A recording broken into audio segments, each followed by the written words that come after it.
হঠাৎ একদিন জাকারিয়া সাহেব তার কর্মচারীকে বললেন, কিতনা ভুক্ত, কত ক্ষমা করব, তোকে কত সইব আমি, বছরভর জ্বালাও আর ক্ষমা চাও। হযরত ইলিয়াস সাহেব পাশের রুম থেকে আসছেন, আল্লাহ আমার ভাতিজা কি বলে, কত ক্ষমা করব। কানে কানে বললেন, ইতনা ভুক্ত জিতনা ওয়াহা ভুগতওয়ানা হে, ভাতিজা এতটা সহ্য করো যতটা আল্লাহকে সওয়াইতে চাও, এতটা ক্ষমা করো যতটা ক্ষমা আল্লাহ থেকে পাইতে চাও। আসসালামু আলাইকুম রহমতুল্লাহি ওয়া বারাকাতুহু। মেহরবানি করে পবিত্র রমজান মাস, আল্লাহ পাকের ঘর মসজিদ, কেউ কোনো প্রকার ছবি তুলবেন না, ভিডিও করবেন না। আলহামদুলিল্লাহ নাহমাদুহু ওয়া নাস্তাঈনুহু ওয়া নাস্তাগফিরুহু ওয়া নু'মিনু বিহি ওয়া নাতাওয়াক্কালু আলাইহি ওয়া নাউযু বিল্লাহি মিন শুরুরি আনফুসিনা ওয়া মিন সাইয়্যিআতি আমালিনা।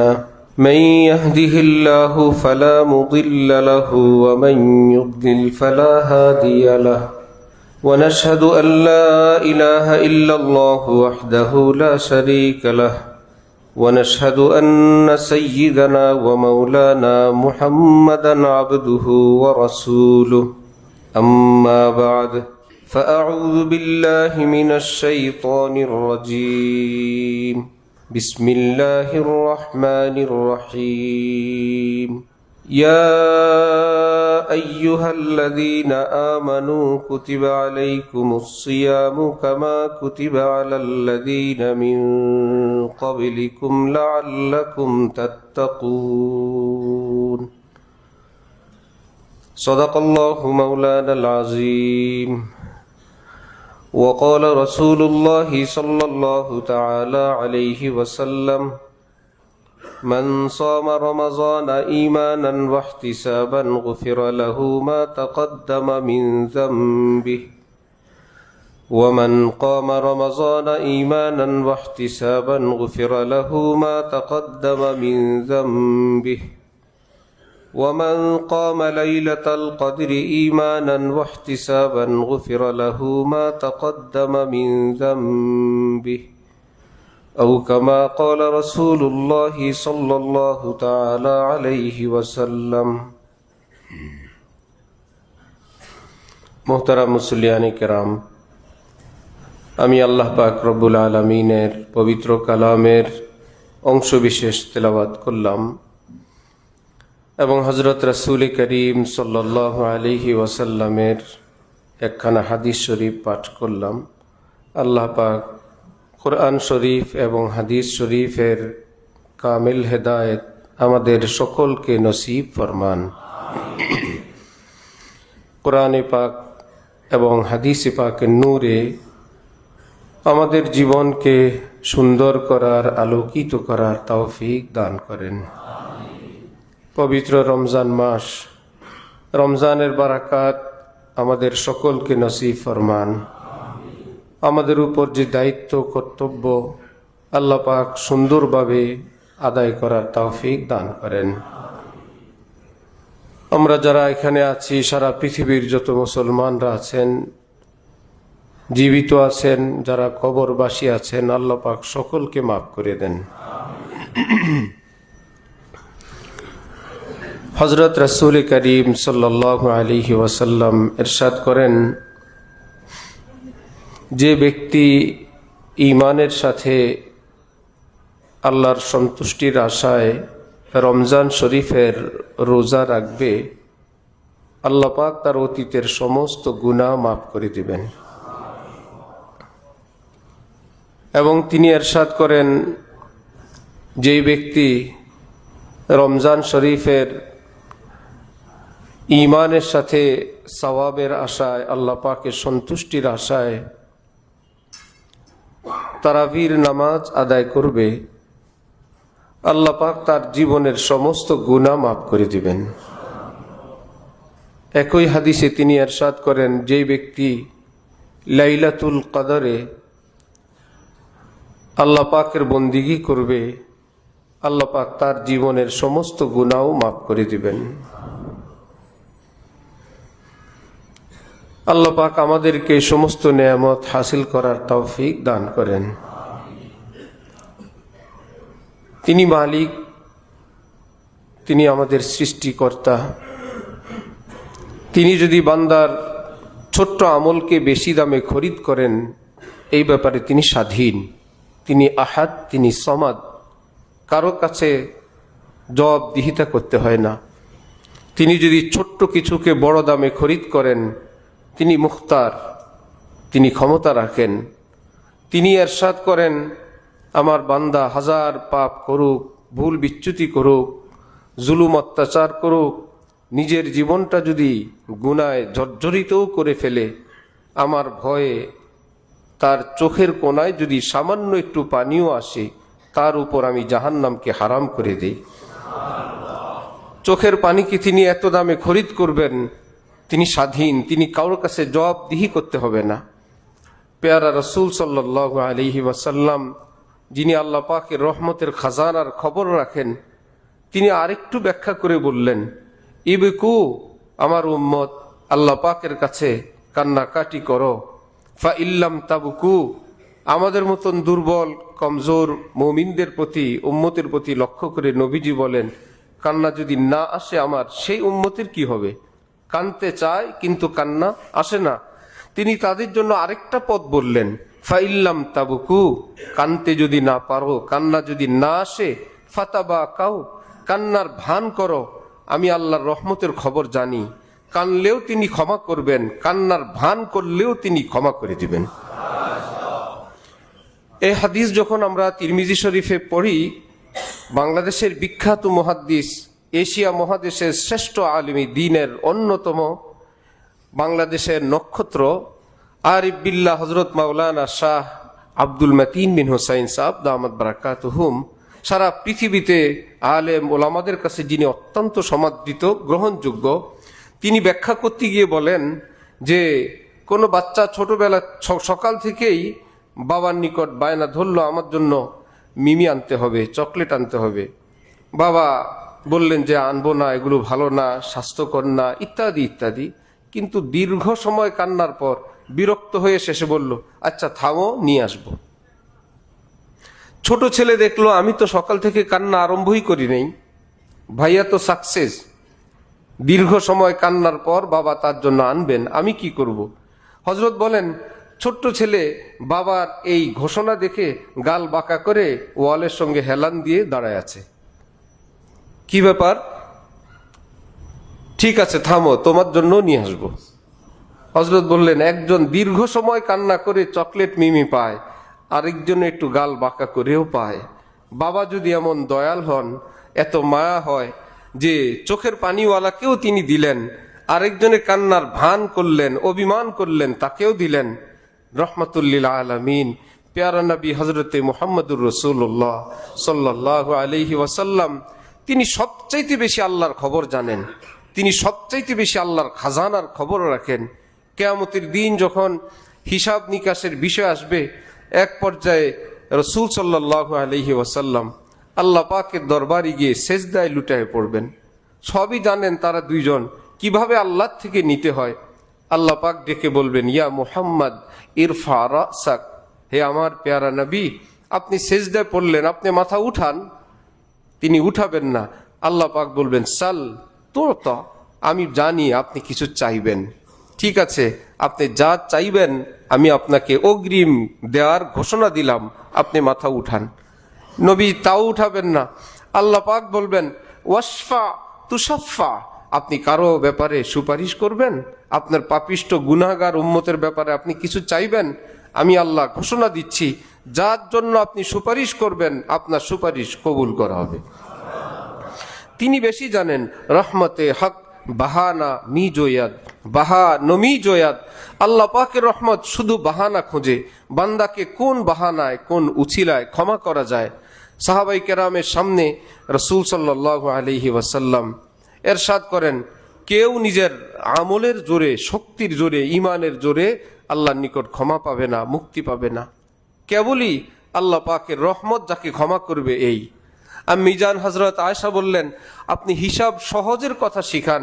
আল্লাহুম্মা হাসিবনি হিসাবান ইয়াসিরা, আল্লাহ আমার হিসাবটা আপনি সহজই নিয়েন।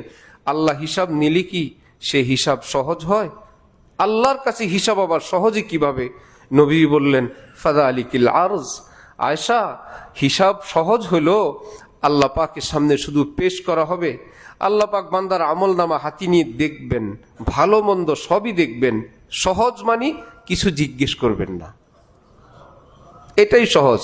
কারণ মান নুকিশা উযযিবা, আল্লাহ পাক যদি কাউকে প্রশ্ন করেন তোমার জীবনের সব কিছু ক্ষমা, একটা বিষয়ে জবাব দাও, নবীজি বলেন কারো ক্ষমতা নাই আল্লাহ পাকে সেই প্রশ্নের জবাব দিবে। প্রশ্ন করার অর্থেই জাহান্নাম, তার জন্য উত্তর দেওয়া সম্ভব না। ফামান নুকিশা উযযিবা।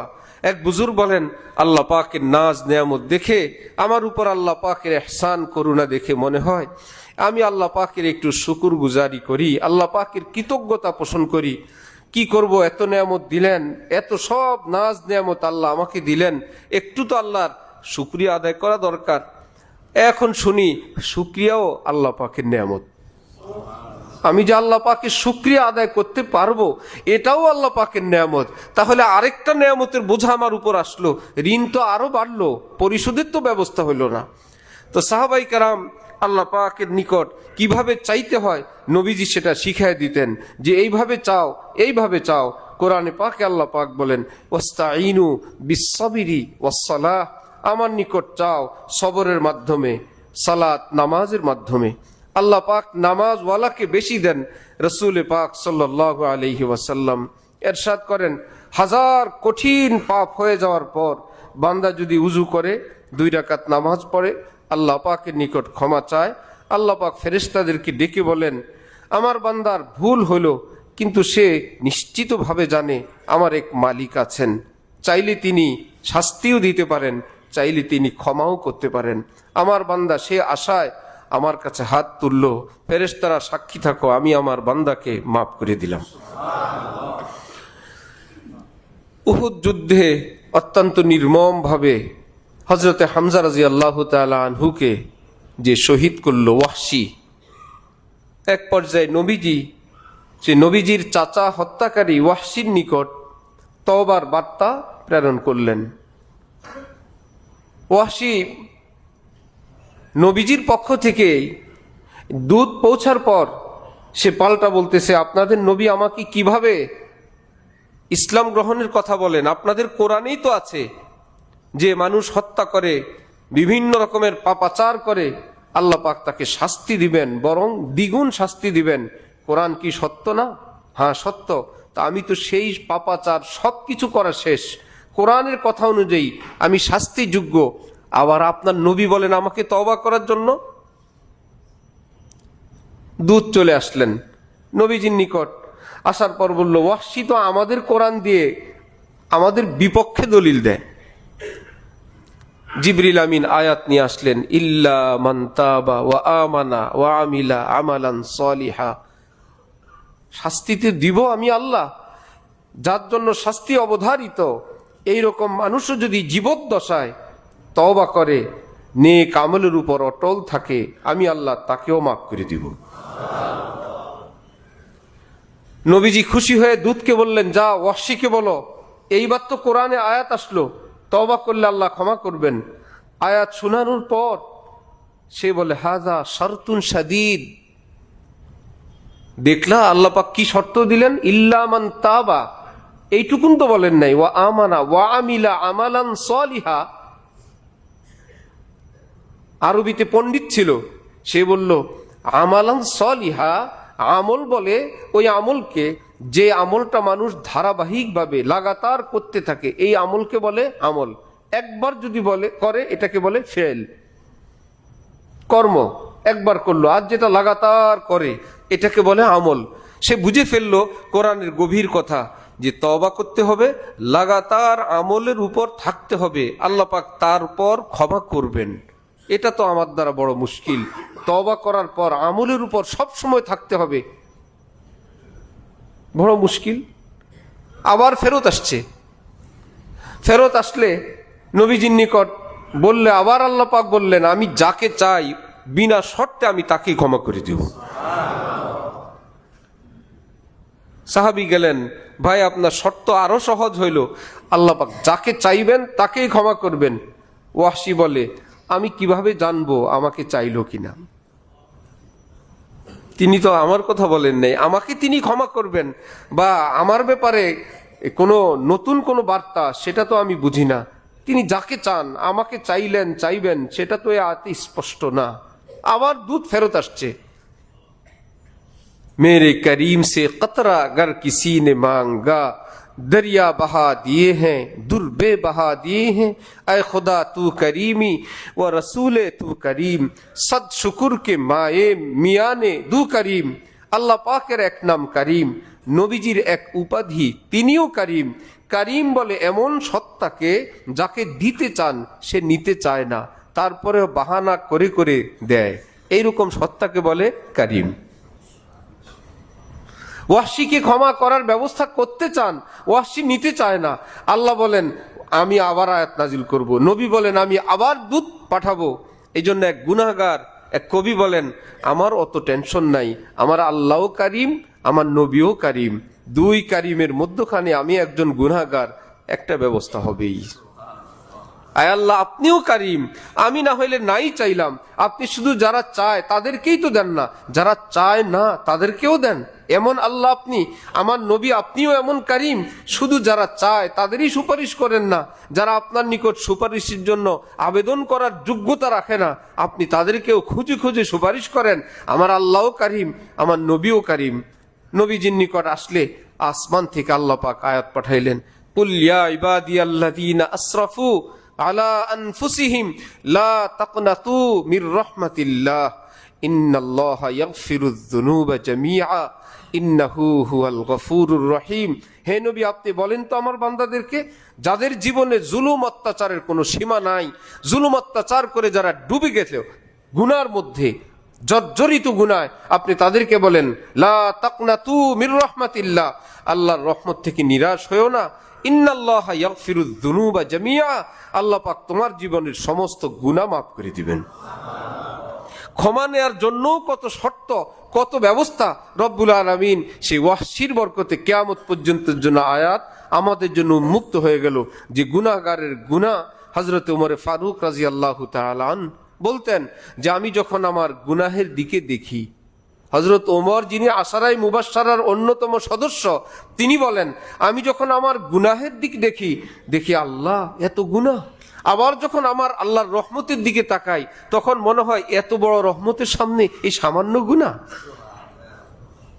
যখন গুনার দিকে তাকাই মনে হয় আমার উপায় নাই, যখন রহমতের দিকে তাকাই মনে হয় একটা উপায় হবে ইনশাআল্লাহ। আমার আল্লাহ আছেন, সাই ভরসা জান কে পাপ কিয়া ভরমু জैसे নার কুক্রম করে আর ছুপে পিয়া কেউ। হিন্দি ভাষায় প্রবাদ যে কারো স্বামী কোনো নারীর প্রভাবশালী, বড় পাওয়ারফুল, সেই পাওয়ারে মহিলা আশপাশের অন্যান্য নারীদেরকেও দাপট দেখায়, যার তার উপর সে আক্রমণ করে, হামলা করে, ঝগড়া করে যে আমার স্বামী আছে। কেউ স্বামীর ভয়ে কিছু বলে না। একদিন স্বামী নাই কাছে ধারে, সবাই ঘিরে ধরলো যে আজকে তাকে শিক্ষা দিব। এর মধ্যেই সে দিল এক দৌড় স্বামীর কাছে। এক বুজুর্গ বলেন সাই ভরসা জান কে পাপ কিয়া ভরবু, স্বামীর ভরসায় অনেক পাপ করলো, অপরাধ করলো, জैसे নার কুক্রম করে আর ছুপে পিয়া কেহুর। এ আল্লাহ আমরাও এরকম আপনার ভরসায় আমরা তো অনেক গুনাহ করে বসে গেছি, আমরা তো শুনছি আপনি আছেন আল্লাহ, এই ভয়ে এখন তো আমরা কাঁপতেছি, আপনি আমাদেরকে দয়া করে মাফ করে দেন। আমরা তো জানি আপনি গফুর বলছেন, আপনি রহিম বলছেন, আপনি ওয়াদুদ বলছেন। রব্বুল আলামিন বলেন আপনি বলেন আমার ওই বান্দাদেরকে যারা জীবনের সীমাহীন পাপ করলো। বুজুর্গানি দিন বলেন সারা জীবনের পাপ অত বড় পাপ না, খুব খেয়াল করবেন, সারা জীবনের পাপাচার, নামাজ পড়ে নাই, রোজা রাখে নাই, নেশা করলো, নষ্টামি করলো, বদচরিত্র করলো, এই ধরনের বা আরো যত ধরনের সমস্ত পাপগুলো অত বড় পাপ না, আল্লাহ আমাকে ক্ষমা করবেন না অথবা আল্লাহ অমুক ব্যক্তিকে ক্ষমা করবেন না, এই একটা কথা বা একটা ধারণা এর চাইতে বড় পাপ। নিজের ব্যাপারে হোক অন্যের ব্যাপারে হোক। নবীজি বলেন আগের কারের দুই উম্মত, একজন দিনদার আরেকজন গুনাহগার, দুজনের বন্ধুত্ব দোস্তি। দিনদারওয়ালা পাপিষ্টকে মাঝে মাঝেই বুঝায় যে এগুলো করবা না, ঠিক না। সে কিছুদিন ভালো থাকে আবার গুনাহ করে, আবার ভালো আবার গুনাহ। হঠাৎ একদিন গুনাহ লিপ্ত দেখে নেককার বন্ধু বলে বসলো যে আল্লাহর কসম, আল্লাহ তোকে ক্ষমা করবে না, এত সীমা লঙ্ঘন তুমি করো, এতবার তোমাকে বুঝাই, আল্লাহ পাক তোমাকে মাফ করবেন না। ইন্তেকাল হইল, রসুল সাল্লাল্লাহু আলাইহি ওয়াসাল্লাম ইরশাদ করেন, আল্লাহ পাক দুজনকে ডাকলেন, নেককার মানুষটাকে ডাকলেন আর গুনাহগারকেও ডাকলেন। গুনাহগারকে জিজ্ঞেস করলেন যে তুমি কিছুদিন পর পর গুনাহ, তোমাকে বুঝানোর পর আবার গুনাহ, আবার গুনাহ, বিষয়টা কি বলো তো? আল্লাহ, আমি নফসের কারণে, শয়তানের কারণে গুনাহ করে ফেলি, কিন্তু আমার মনে একটা আওয়াজ আসে, আমার আল্লাহ একজন আছেন, আমাকে তিনি ক্ষমা করে দিবেন। হাজ্জাজ বিন ইউসুফ কঠিন এক জালেম বাদশাহ মুসলিম ইতিহাসে। এই জালেমের ভালো কাজও আছে, মন্দ কাজও আছে। কোরআনে পাকে যে জের জবর হরকত লাগানো হাজ্জাজ বিন ইউসুফের শাসনামলে। কাবা ঘর যে সরকার আসে নতুন ভাবে নির্মাণ করে নিজেদের হাক ডাক নামের জন্য, আবার নতুন সরকার আসে আবার নির্মাণ।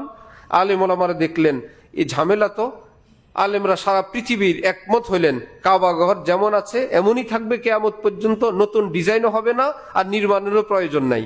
কিন্তু তার পূর্বে যেই নির্মাণ ছিল সেটা হাজ্জাজের, মানে বর্তমান নির্মাণ, হাজ্জাজ বিন ইউসুফের আমলে করা নির্মাণ, তার উপর এখন এজমা আর হাত দেওয়া যাবে না।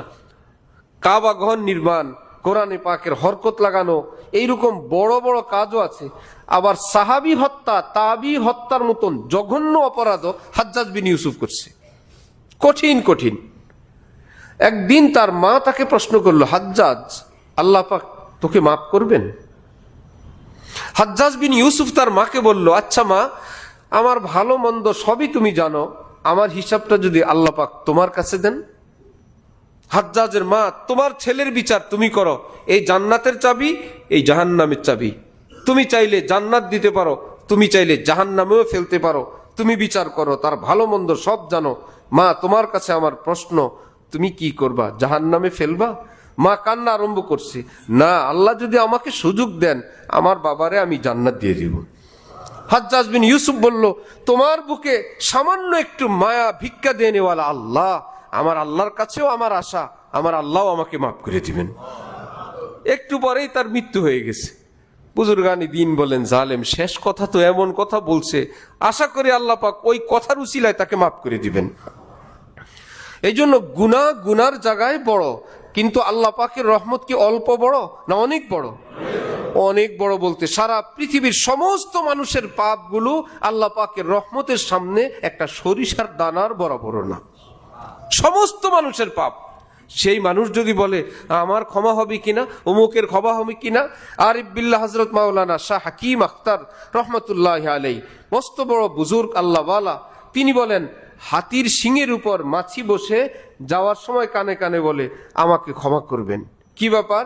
বিনা পারমিশনে আপনার মাথার উপর আমি চেপে বসার কারণে আপনার আমার ভারে ওজনে নিশ্চয় আপনার অনেক কষ্ট হয়েছে। হাতি বলল, জালেম, তুমি কখন বসছো, কখন আবার উঠছো, কতক্ষণ থাকছো আমি জানিও না। অথচ দোনোটাই কি আল্লাহর মাখলুক। এমন না যে যে পৃথিবীর সবচেয়ে বড় প্রাণী হাতি, বিশাল বিশাল প্রাণী আছে, হাতি একটু বড় সাইজের প্রাণী, মাছি ছোট্ট, সেই মাছির তার হাত আছে, পা আছে, মাথা আছে, পেট আছে, পর আছে, কত কিছু, তার দৃষ্টিতে তো সে বিশাল, সে ভাবতেছে এত বড় প্রাণী আমি। সে হাতির শিঙে বসলে হাতি বলে আমি টেরও পাই নাই। ঠিক সারা পৃথিবীর মানুষগুলো যখন আল্লাহর রহমতের দরিয়ায় যাবে, রহমতের দরিয়া বলে আমি টেরও পাই নাই। তোমার মতো কত পাপিষ্ঠকে আমরা ক্ষমা করে দেই, আমরা পবিত্র বানায় দেই। এই জন্য রমজান মাস আল্লাহ পাক থেকে ক্ষমা নেওয়ার মাস। রাসূল সাল্লাল্লাহু আলাইহি ওয়াসাল্লাম ইরশাদ করেন, রোজাদার বান্দা বান্দীদের দোয়ার সাথে আমিন আমিন বলার জন্য আল্লাহ পাক রমজানের চাঁদ উঠার সাথে সাথে আল্লাহর আরশ বহনকারী ফেরেশতাদের সমস্ত দোয়া দুরুদ ওজিফা পাঠ বন্ধ করে নির্দেশ জারি করেন, তোমাদের কাজ একটাই, আমার রোজাদার বান্দাবান্দি দোয়া করতে থাকবে, সাথে তোমরা কেবল আমিন আমিন বলতে থাকবা। তোমাদের কাজ আমিন আমিন বলা, আমার বান্দাবান্দি দোয়া করবে, জমিনে বসে তোমরা আসমানের উপরে শুধু আমিন আমিন বলবা। এই জন্য আমার ভাই, কখনো তো রব্বুল আলামিনের দরবার 24 ঘন্টা সারা বছরই খোলা, কিন্তু রমজান মাস রব্বুল আলামিন দেওয়ার জন্য প্রচন্ড মাত্রায় অপেক্ষায় থাকেন। আল্লাহ আমাদেরকে খুব নেওয়ার তৌফিক দান করেন, নিজের জন্য নেওয়া, নিজের সন্তানের জন্য, আপনজন প্রিয়জনদের জন্য, দেশবাসী বিশ্ববাসীর জন্য, মুসলিম উম্মার জন্য, মুসলিম দেশগুলোর জন্য, আমাদের প্রিয় মাতৃভূমির জন্য, যার যতবার ইন্নাল্লাহা ইউহিব্বুল মুলিহিনা ফিদ দুআ, একবার বলে খানতে হবে না হ্যাঁ এই দোয়াটা হয়ে গেছে। নবীজি বলেন এক কথা বারবার শুনতে আল্লাহ পছন্দ করেন। কি মুশকিল! হাদিস শরীফে আছে আল্লাহ পাক কখনো বান্দার দোয়া কবুল করে বসে থাকেন, তাকে বুঝতে দেন না। কেন? দুনিয়ার কাউকেই তো বুঝতে দেন না। আল্লাহ পাক বলেন আমি যদি বান্দাকে খবর দিয়ে দিই দোয়া কবুল, এত সুন্দর করে আর কানবে না। তার চোখের পানি আমার কাছে বড় ভালো লাগে, দেখতেও ভালো লাগে। তার এই চোখের পানি গাল বেয়ে বেয়ে পড়ে, মিসকিনের মতন উঠতে বসতে লাগা হয় এক ধ্যান, যে 24 ঘন্টা তার মনে এক ধ্যান। একটু দোয়া কবুলের সময় পাইলেই চুপে চুপে বলে আল্লাহ আমার এই বিপদটা, আল্লাহ আমার এই মুসিবতটা। মক্কা শরীফ, মদিনা শরীফ, শবে বরাত, শবে কদর, রমজান, ইফতারের আগে শুধু কি গরিব মানুষরা মুনাজাত করে না? সবাই। শুধু মুসল্লি না, ইমাম সাহেবও। ইমাম সাহেবের কি এত টেনশন আছে? পীর সাহেব হুজুরের এত কি ভয় আছে? উম্মতের টেনশন আছে। নবীর তো কোনো গুনাহ নাই, নবীও আল্লাহ পাকের কাছে হাত পেতে বসে আছেন। এমন এক নিজাম তিনি করছেন যে রব্বুল আলামিন বলেন যে আমার কাছে মিসকিনি থেকে কারো ছুটি নেই। আল্লাহুল গনিয়্যু আনতুমুল ফুকারা, আমি কেবল গনি, আমি কেবল ধনী, সবাইকে ফকির বানায়। ফকিরের বাটি 2 হাতকে একত্রিত করে বললেন যাও, আমার দরবারও খোলা আছে, তোমার বাটিও সাথে আছে, যখন লাগবে হাত তুলবা, আমার দরবার সব সময় খোলা, 24 ঘন্টা খোলা।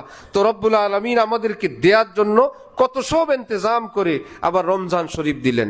রমজানে 24 ঘন্টার জন্য একটা দিলেন। আবার বললেন ইফতারের আগে দোয়া কবুল। আবার বললেন 5 ওয়াক্ত নামাজের পর দোয়া কবুল। তারপরে বললেন আজান ইকামতের মধ্যে দোয়া কবুল।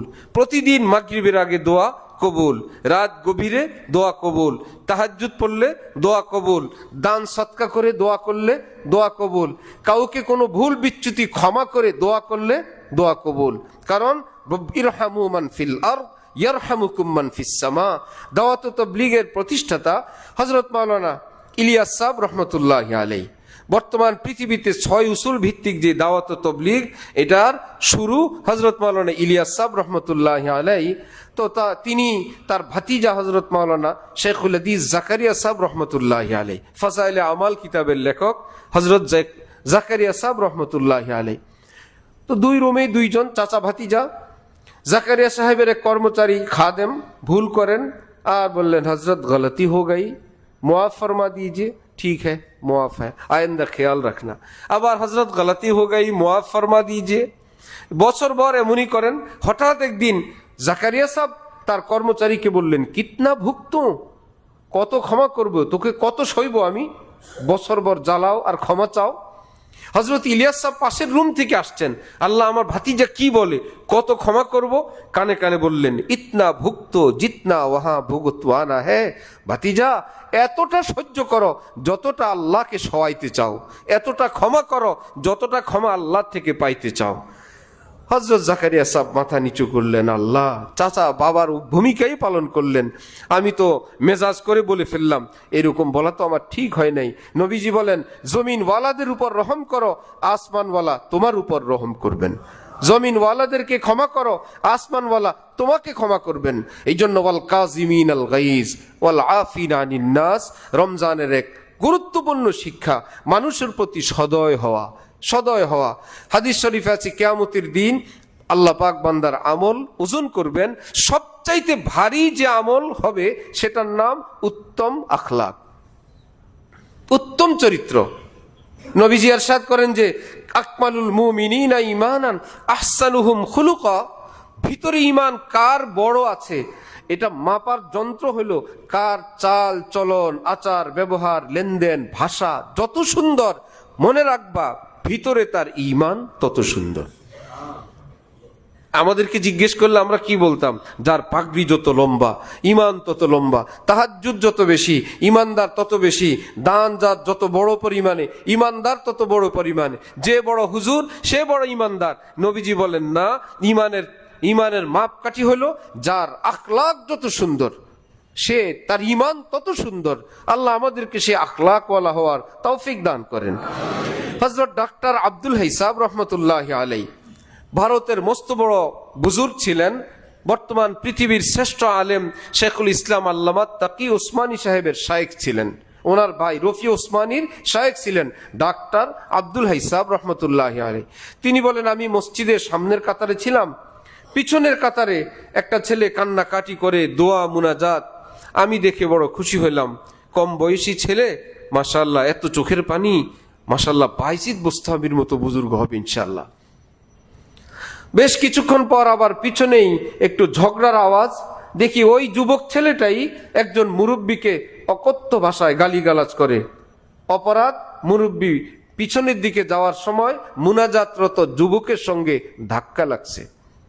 আর সে উঠে বলল, পুরা মসজিদে জায়গা নাই, আকল জ্ঞান নাই ইত্যাদি নোংরা নিচু ভাষায় ওই মুরব্বীর সঙ্গে দুর্ব্যবহারে লিপ্ত হলে হযরত ডাক্তার আব্দুল হাইসাব রহমতুল্লাহ আলাইহি বলেন, আল্লাহ রে, নবীজি তো বললেন যার আখলাক যত সুন্দর ঈমানও তত সুন্দর। এখন তো তার আখলাকের মূল বৈশিষ্ট্য এবং চরিত্র ফুটে উঠল। আমি তো এখন কনফার্ম, যাকে ভাবছিলাম বাইজিদ বোস্তামি হবে, এখন তো দেখেছি এজিদের চেয়েও নিকৃষ্ট। এই আখলাক যার, এই মুনাজাতের কোনো দাম নাই, এই চরিত্র যার, এই চোখের পানির কোনো দাম নাই, কারণ ভিতরের ঈমান ফুটে উঠছে এখনকার চরিত্রে, এখনকার আচরণে। এই জন্য আমরা আল্লাহ পাকের রহমতে নামাজ, রোজা, ইবাদত বন্দিগি এটাকে যেমন আমরা আমল মনে করি, কিন্তু ছোট্ট একজন মানুষকে সুন্দর ভাষায় একটা কথা বলা, অথবা একজন মানুষকে একটু সহ্য করা, নিজের স্ত্রীর একটু যাতনা সহ্য করা, কারণ তার তো বৈশিষ্ট্যই রব্বুল আলামিন তাকে সৃষ্টি করলেন বক্র হাড্ডি থেকে, তার মধ্যে জাতিগত জন্মগতভাবে একটু বক্রতা থাকবেই। এটা সহ্য করার জিম্মাদারি দিলেন পুরুষকে, আর বললেন লিতাসকুনু ইলাইহা, তোমাদেরকে স্ত্রী দিলাম যাতে করে তোমরা সেখানে গেলে শান্ত হও, স্বাভাবিক হও, সুস্থ হও। এবং আল্লাহ পাক আমাদেরকে একজন পুরুষ একজন নারীকে দিয়ে এই জীবনটাকে এমন ব্যালেন্সের ব্যবস্থা করলেন, সেটাকে বুজুর্গানি দ্বীন বলেন তিক্ত ঔষধ যেরকম মানুষ উপকারের জন্য পান করে, আল্লাহ পাক স্ত্রীর মুখে কিছু তিক্ত আচরণ, ব্যবহার ইত্যাদি ইত্যাদি ওই পুরুষের উপকারের জন্য মেডিসিন হিসাবে দিয়ে রাখছেন। স্ত্রী যদি বলে কোনো অসুবিধা নাই, আপনি 12টায় আসেন, 1টায় আসেন, 2টায় আসেন, অসুবিধা না, আমি আপনার খুব ভালো স্ত্রী, ওই স্বামী চরিত্র ভালো থাকবে? আমার স্বামী খুব ভালো, এই বাইরে থাকতে থাকতে নষ্টদের সঙ্গে ঘুরতে ঘুরতে, আড্ডায়, নেশায়, রাজনীতিতে, কোন জায়গায় গিয়া আর কেবল ফোন, আসেন আসেন আসেন, আর কতক্ষণ? আধা ঘন্টা। ঠিক আধা ঘন্টার মাথায় আরেকটা ফোন। আপনি বলছেন আধা ঘন্টা তো হয়ে গেছে, 29 মিনিট হয়েই ফোন। কি ব্যাপার? স্বামীর জন্য মনে হয় এটা বিরক্তির কারণ, অথচ ইসলামের সিদ্ধান্ত হইল এটা বিরক্ত না, রব্বুল আলামিন তোমার নিরাপত্তার জন্য ওই নারীটার মধ্যে এই বৈশিষ্ট্য দান করে দিয়েছেন। খোঁজ নিয়ে জানা যায় তার ওই ফোনের কারণেই তার উপর অত্যাচার, তার উপর জুলুম। আমাদের শাইখের নিকট এক ডাক্তার এসে বলল তিনি তার স্ত্রীকে তালাক দিয়ে দিবেন। অপরাধ, তিনি অ্যানেস্থেসিয়া বিভাগের ডাক্তার, রুগী হুঁশ আসা পর্যন্ত তাকে থাকতে হয় হসপিটালে। ফোন করে, হ্যাঁ একজন রুগী আছে, অপারেশন হবে, আমি স্বাভাবিক হলে আসতেছি। কতক্ষণ লাগবে? আনুমানিক 2 ঘন্টা। 2 ঘন্টার মাথায় না হুঁশে আসে নাই, একটু পরে। ওই বেচারির হয় সন্দেহ, এখন আবার হসপিটাল রিসিপশনে ফোন দেয়, তার কলিগদেরকে ফোন দেয়, সে কোথায়? হ্যাঁ আছে। তারা আবার ডাক্তারকে এসে বলে আপনার বাসা থেকে ফোন আসলো, আপনার ফোন কি বন্ধ? না, ফোন তো খোলা। এতে আবার সে লজ্জাবোধ করে, সে এসে হযরত আল্লাহর নিকট বলল আমি আমার এই মহিলাকে রাখবো না ইত্যাদি ইত্যাদি। হযরত আল্লাহ বললেন যে ওফো, তার এই যে যাতনা, তার আপনাকে ঘরে নেওয়ার জন্য এই যে একটা চিন্তা, এটা তো তার সচ্চরিত্রবান হওয়ার আলামত। সে যদি বদচরিত্রার নারী হইতো, সে কেবল আপনাকে ঘরের বাইরে রাখার চেষ্টা করত। এতবার ফোন করে করে সে তো অপেক্ষায়, আমি তো কারোর সঙ্গে কথা বলি না, কারোর সঙ্গে দেখি না, হাসি করি না, রং তামাশা করি না, আমি তো আমার স্বামীর অপেক্ষায় থাকি। সেই বেচারি সচ্চরিত্রবান হওয়ার কারণে আপনার জন্য তার অপেক্ষা, এই অপরাধে আপনি তাকে ছেড়ে দিবেন? সেই বেচারা এখন চোখের পানি ছেড়ে আর বলে আল্লাহ, তার এইরকম জ্বালা যাতনার মধ্যেও আপনি একটা গুণ বের করলেন। হুজুর, আমি ওয়াদা করলাম আমি আর এই সিদ্ধান্ত নিব না, আমি আমার এই দিনদার স্ত্রী নিয়েই থাকব। এইরকম হাজার বিষয় আছে যেটাকে আমরা দেখি উপরে উপরে একরকম, কিন্তু তার ভিতরটা ভিন্ন রকম থাকে। রব্বুল আলামিন আমাদেরকে বললেন, একে সহ্য করা তোমার কর্তব্য, তোমাকে সহ্য করা আমি আল্লাহর কর্তব্য। কি সইলাম আমরা, কি সইবেন তিনি? তিনি বলেন যে যে ক্ষমা করবে আমি তাকে ক্ষমা করব, যে সইবে আমি তাকে সইব, যে আমার জন্য আমার বান্দাদের ভুল বিচ্যুতি, আমার বান্দার ভুল বিচ্যুতি যে গোপন রাখবে, আমি আল্লাহ সেই বান্দার সমস্ত গুনাহ মানুষের কাছে গোপন রেখে দিব। আমরা করব কি? ছোট্ট কিছু, তিনি করবেন বড় কিছু। তো এই রমজান মাস শুধু রোজা রাখার মাস না, শুধু সাহরি ইফতারের মাস না, শুধু তিলাওয়াতের মাস না, চরিত্র সংশোধনের মাস, আল্লাহর আপন হওয়ার মাস, আল্লাহর ঘনিষ্ঠ হওয়ার মাস। এক কথায় যে রমজান আল্লাহ আমাদের কি দিলেন? লাআল্লাকুম তাত্তাকুন, কোরআনের ভাষা। এর অর্থ আল্লাহ পাক বলেন, তোমাদেরকে আমার বন্ধু বানানোর জন্য, আপন বানানোর জন্য, পাক সাব বানানোর জন্য আমি তোমাদেরকে রোজা দিলাম। আমি ফেরেশতাদেরকে বলবো, দেখলা আমি নির্দেশ করলে খাওয়া বন্ধ, আমি নির্দেশ করলে খাওয়া শুরু। গোপনে নির্জনে একটু পানীয় পান করে না, একটু কত সুযোগ থাকে কিচ্ছু করে না। দেখলে ফেরেশতারা বান্দার পেটের ক্ষুধাও আছে, বাইরে খাবারও আছে, খাবার গ্রহণের প্রচণ্ড সুযোগও আছে, প্রচণ্ড তৃষ্ণা, আবার খাবার গ্রহণের সুযোগ। খায় না কেবল একটাই কারণ, আমার বান্দার বিশ্বাস আছে আমার আল্লাহ আমাকে দেখেন, কেউ দেখেন না, আল্লাহ আমাকে দেখেন। এই জন্য হাদিসে পাকে নবীজি হাদিসে কুদসিতে বলেন, আল্লাহ পাক রব্বুল আলামিন বলেন, রোজা বান্দা আমার জন্য রাখে, রোজার পুরস্কার আমি আল্লাহ নিজ হাতে দান করব। আল্লাহু আকবার। কাউকে যদি আপনাদের কাছে, আমাদের কাছে সংবাদ আসে যে এলাকার কমিশনার সাহেব অনুদান দিলেন, আমাদের কি ধারণা হবে? প্রত্যেককে 1 কোটি করে। কমিশনার সাহেব যদি অনুদান দেয়, আমাদের ধারণা কি হবে? কমপক্ষে 1 কোটি হবে, এরকম। সে তার মতন দিল। আচ্ছা, খবর যদি আসে এমপি সাহেব দিলেন নিজের হাতে, তাহলে কারো কি ধারণা হবে? কমপক্ষে 10 টাকা করে। কেন ভাই? সংখ্যা তো বলা হয় নাই, ঘোষণার মধ্যে বলা আছে এমপি সাহেব দিলেন অথবা এমপি সাহেব দিবেন। তো তিনি যেহেতু দিবেন, কমপক্ষে 10 টাকা, এই কথা কেউ ধারণা করবে না। না, এমপি সাহেব 10 টাকা দেয় না, হইতেই পারে না, বড় কিছুই দিবেন। যদি বলেন মন্ত্রী সাহেব নিজের হাতে দিবেন, সেটা আরো বড়। যদি বলে প্রধানমন্ত্রী বাদশাহ আজকে নিজ হাতে দিবেন, আল্লাহ, তাহলে তো আজকে সবাইকে 100 টাকার নোট দিবেন। না না, হইতেই পারে না। বাদশাহ 100 টাকার নোট এ তো নিজের হাতে দিবেন, এটা হইতে পারে না। বাদশাহ বড়। যে মহান আল্লাহ, সকল বাদশার বাদশাহী ভিক্ষা তিনি দেন, তিনি যদি বলেন আমি আমার হাতে দিব, সুবহানাল্লাহ। কি দিবেন, কতটুকুন দিবেন বললেন, সেটা তোমার জানার দরকার কি? কে দিবেন এটা শোনো নাই? বাদশাহ দিবেন, এটা শুনলে তোমার ধারণা বড় হয়। বাদশাহ দিবে, বড় কিছুই দিবে। তাহলে সকল বাদশার বাদশাহ মহান আল্লাহ। আমি যখন বললাম আমার হাতে দিব, সংখ্যা জানতে চাও কেন? কে দিবেন এটা জেনে রাখো, আমি আমার বান্দার ইখলাস, মোহব্বত, চোখের পানি সব কিছু বিবেচনা করে আমি আমার মতন দিব। মেরে করিম সে কতরা गर किसी ने मांगा दरिया बहा दिए हैं दूर बे बहा दिए हैं। আল্লাহ আমাদেরকে এই রমজানে আল্লাহ নিকট চাওয়ার তৌফিক দান করেন। রমজান কি রোজা রাখার না ওলি হওয়ার? ওলি শব্দ শুনলে অনেকে ভয় পায়, যে বলে কি হুজুর মানুষ আপনারা ওলি আল্লাহ হন, আমরা ওলি আল্লাহ হইতে পারবো না। কোরআনের ভাষা হইল গুনাহমুক্ত মানুষ আল্লাহর ওলি। গুনাহমুক্ত মানুষ কি? তাহলে এখন বলেন, আমরা কি গুনার ভিতরে থাকতে চাই না মুক্ত হইতে চাই? কেউ কি আছে যে না হুজুর আমি গুনাহমুক্ত হইতে চাই না? না, আপনি ওয়াজ করেন, যাই করেন, আমি কিন্তু গুনাহ ছাড়বো না। আমি কিন্তু আমি সাধারণ মানুষ, আমি ব্যবসায়ী, আমি চাকরিজীবী, আমি গুনাহ ছাড়তে পারবো না। আমার পাক্কা সিদ্ধান্ত আমি গুনাহ নিয়েই বাঁচবো, এরকম কেউ নেই। না, সবারই আশা, চোরও নিয়ত করে চুরি ছাড়বো, ডাকাতও ভাবে ডাকাতি ছাড়বো, সুদ ঘুষে জড়িত মানুষও ভাবে না আর করবো না, এটা বর্জন করেই দিব। কোনো মানুষের আশা নাই গুনার মধ্যে থাকবো। ইনাউলিয়াউহু ইল্লাল মুত্তাকুন। এর এক তাফসীর হইল কোরআনে পাকে আল্লাহ পাক বলেন, যে গুনাহ বর্জন করে দেয় আমার সেই বান্দাকে আমি সাধারণ বান্দাকে মুসলিমের খাতায় রাখি না, আমার বন্ধুদের কাতারে শামিল করে দিই। কি ট্রেনিং সেটা? সারা বছর আমরা করণীয় আমলগুলো করি, নামাজ পড়ি, দান করি, তেলাওয়াত করি, করণীয়গুলো। রমজানের রোজা কি আমল?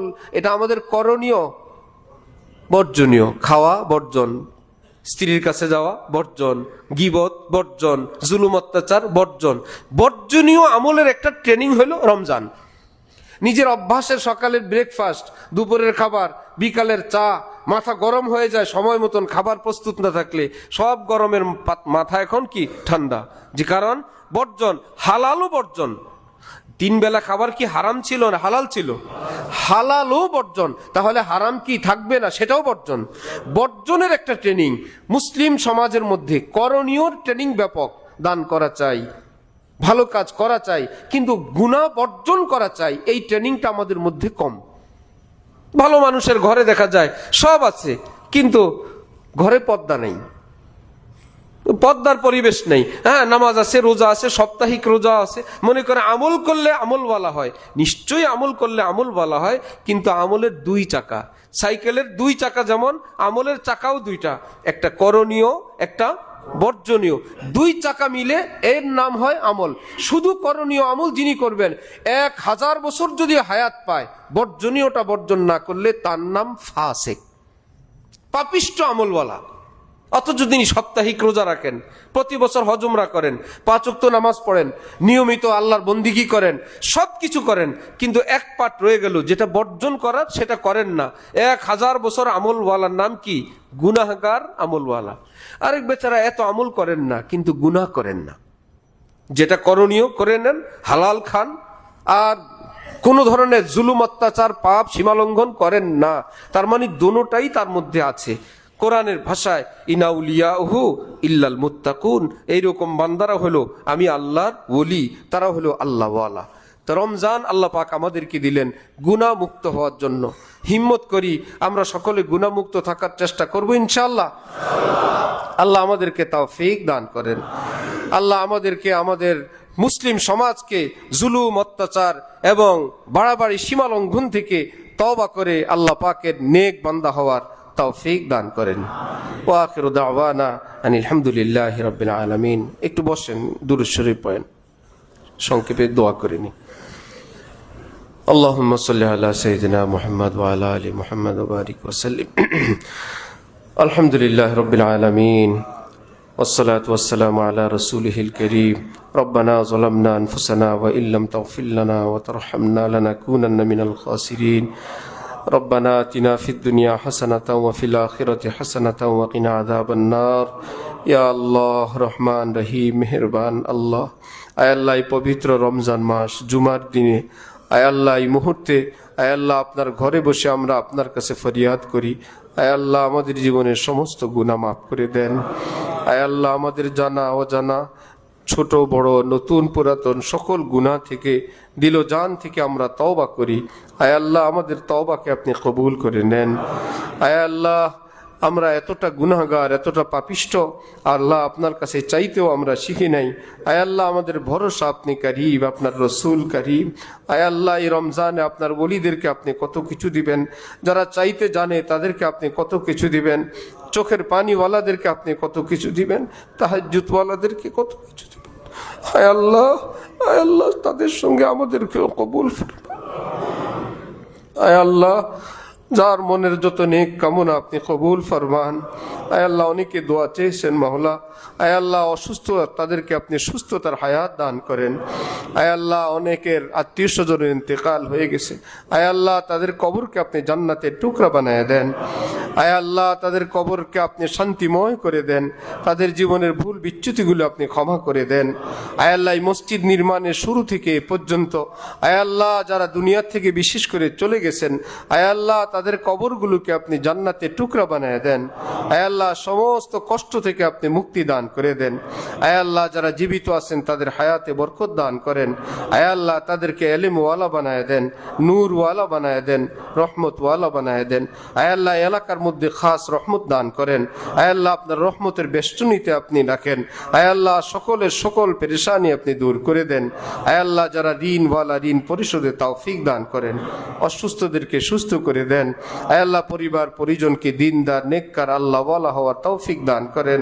রব্বানা হাব লানা মিন আজওয়াজিনা وذرياتنا قرة أعين وجعلنا للمتقين إماما وجعلنا للمتقين إماما رب ارحمهما كما ربياني صغيرا رب ارحمهما كما ربياني صغيرا رب ارحمهما كما ربياني صغيرا اے مولا پاک আমাদের সকলের দোয়া মুনাজাত সরওয়ারে কায়নাত প্যারা নবী হযরত মুহাম্মদুর রাসূলুল্লাহ সাল্লাল্লাহু আলাইহি ওয়াসাল্লামের উসিলায় কবুল ফরমান সুবহান রাব্বিকা রাব্বিল ইজ্জাতি আম্মা ইয়াসিফুন ওয়া সালামুন আলাল মুরসালিন ওয়াল হামদুলিল্লাহি রাব্বিল আলামিন সাল্লাল্লাহু